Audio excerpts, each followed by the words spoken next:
All right, we're on 16-bit. Yeah, 16-bit for game 2. And the first game was actually pretty close. You know, Will was under pressure for most of the game. And as a Terran, you can feel a bit trapped. And oftentimes the way to play that is just to be comfortable in being trapped. You say, I'm Terran, I've got siege tanks, I can be really hard to break. I can expand with planetaries, turrets, and widow mines. And that's hard to break because harass doesn't really work against it. You know, that will hold off mutalisks, it'll hold off rumbys, and your army, meanwhile, you know, a big Terran death ball is very hard to tackle head on as a Zerg without spellcasters. So, yeah, it was actually a pretty close game, and it was, you know, even at the end when it came to it, the base trade wasn't miles away. But Will didn't have any hidden buildings, and there was a lot of Zerg that needed killing. So in the end, it was RoyalBlu that took the first game. Now, this is a TVT. I definitely would criticize Will for not scouting in the last game. You're playing against somebody that's random. You know, you've got a scout. And here we are on 16-bit, and he's walled off the wrong ramp. You know what I mean? He's walled off his own pocket expo, but he's left the front door wide open.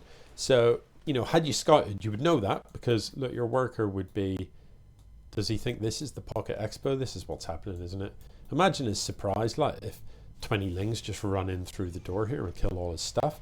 I mean, I know it's not going to happen because there's no Zerg on the map, but he doesn't know that, you know? Anyway, it's a Reaper that's going to come in, and it doesn't care whether there's a wall or not. So the Reaper's going to be pretty annoying. If the Marines fight the Reaper one at a time, they'll die, because of course the Reaper can just pull back and heal up.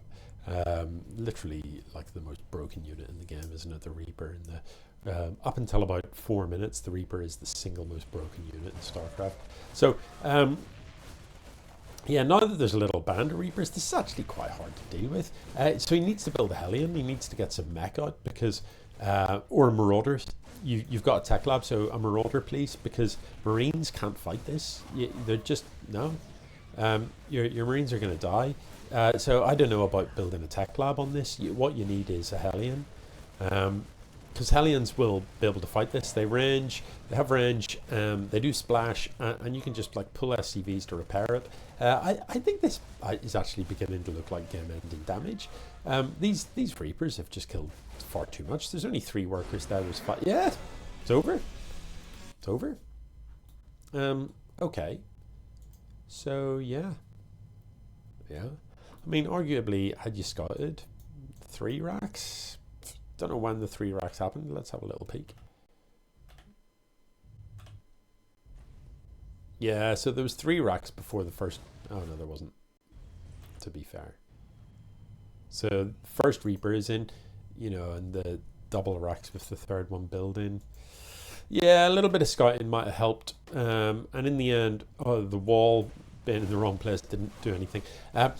But in general, reaction to Reaper, if you think your opponent's going mass Reaper, you know, 1 Hellion, that's all you need.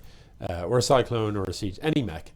Or Marauders will fight them. Marauders, and if you can get Concussive Shell, because that's a very quick upgrade, squeeze that out, that helps a great deal. Very hard to fight them with Marines.